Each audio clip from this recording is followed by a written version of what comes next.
दोस्तों, दिनों दिन लोकप्रिय होते जा रहे आपके पसंदीदा नॉलेज चैनल इंग्लिश आसानी से में एक बार आपका फिर से स्वागत है।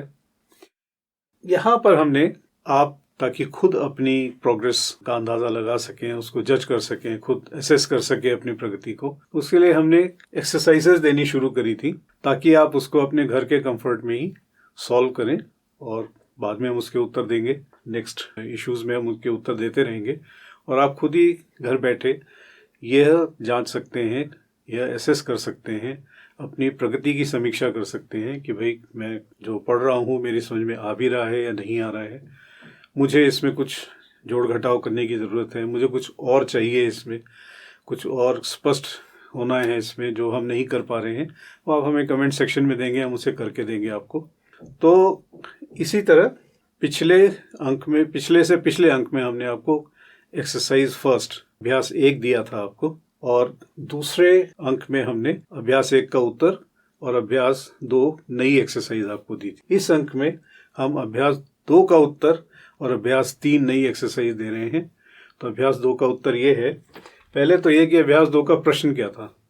अभ्यास 2 का प्रश्न था कि हमें इन वाक्यों में कर्ता को ढूंढना था, सब्जेक्ट। देखिए, कोई भी वाक्य बनाते हैं, कोई भी बात हम करते हैं, हर बात में कोई ना कोई क्रिया होती है, कोई ना कोई उस क्रिया को करने वाला होता है और कोई ना कोई ऐसा होता है जिस पर उस काम का असर पड़ रहा हो।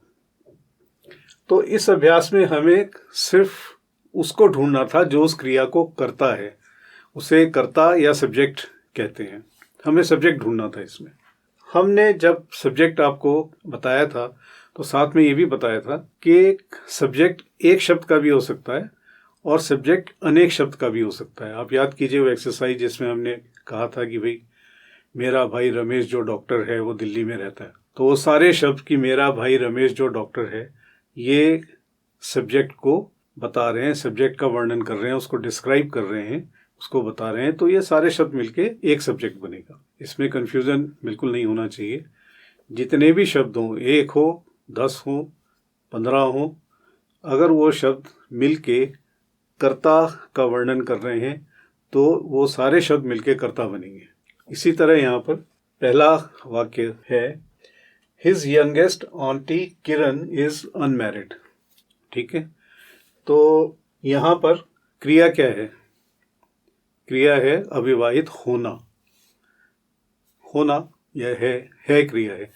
ये आप समझ लें, हैज, वॉज, एम वगैरह, इज वगैरह, ये सिर्फ सहायक क्रिया नहीं होते, कई बार ये मुख्य क्रिया का भी काम करते हैं।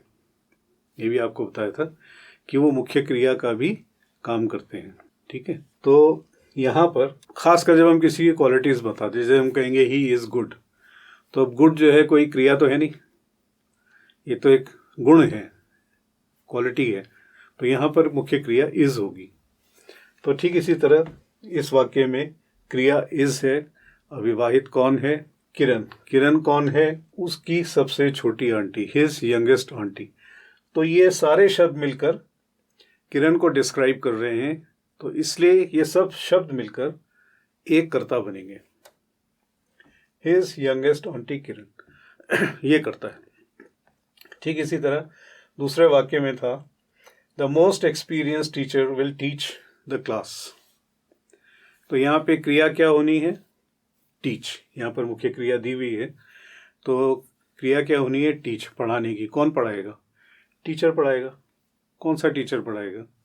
जो सबसे अधिक अनुभवी होगा वह अध्यापक कक्षा को पढ़ाएगा। तो ये सारे शब्द मिलकर टीचर को डिस्क्राइब कर रहे हैं, तो ये सारे शब्द मिलकर करता है। द मोस्ट एक्सपीरियंस्ड टीचर, ये सारे शब्द मिलकर करता है। ठीक है, तीसरे वाक्य में था, Anil is staying at the hotel. काम क्या हो रहा है? स्टे करने का, ठहरने का, रहने का। कौन कर रहा है? अनिल कर रहा है।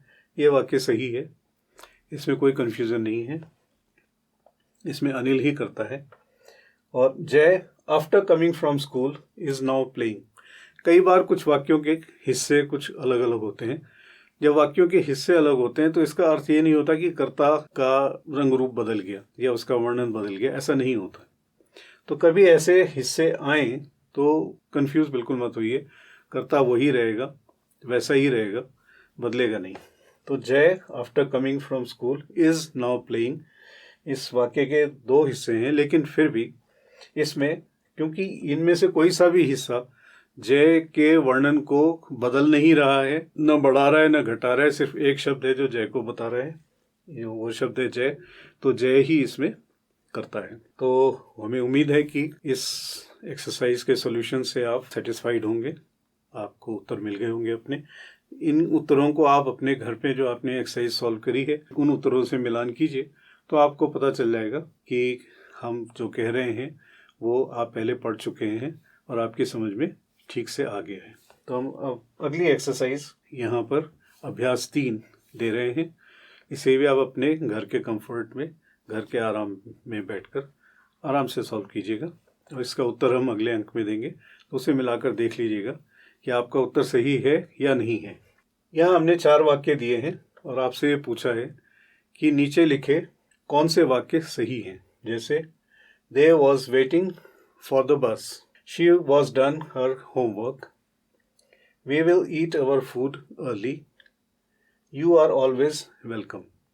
यहाँ पर ये देखने के लिए कि ये वाक्य सही हैं या नहीं हैं, आप हमारी जो हेल्पिंग वर्ब्स वाले अंक थे जिसमें हमने सहायक क्रियाएं पढ़ाई थी, उन अंकों पर आपको जाना होगा। अगर कोई कन्फ्यूजन अगर नहीं है, आप समझ रहे हैं, समझ गए हैं उसको, फिर तो आप इसे चुटकियों में सॉल्व कर लेंगे, कोई दिक्कत नहीं है।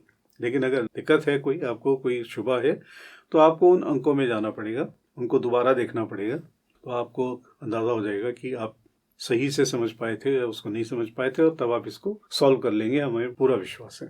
तो इसकी टिप यही है कि हेल्पिंग वर्ब्स पर ध्यान दें और अगले अंक में हम इसका उत्तर देंगे, उससे आप इसको मिलाकर देख लीजिएगा। वैसे हमें पूरी उम्मीद है कि आप इसको आराम से सॉल्व कर लेंगे जैसा हमने अब तक पढ़ा है। तो दोस्तों, हमें उम्मीद है आपको हमारा ये एक्सरसाइजेज वाला प्रयास है ये भी अच्छा लग रहा होगा। तो अच्छा लग रहा है तो हमारे चैनल को लाइक कीजिए, हमारे चैनल को सब्सक्राइब कीजिए, बेल आइकन को दबाइए और अपने मित्रों, परिजनों और परिचितों के साथ इसको शेयर कीजिए, और हर उस आदमी के साथ ज़रूर शेयर कीजिए जिसको अंग्रेज़ी सीखने की इच्छा है या ज़रूरत है।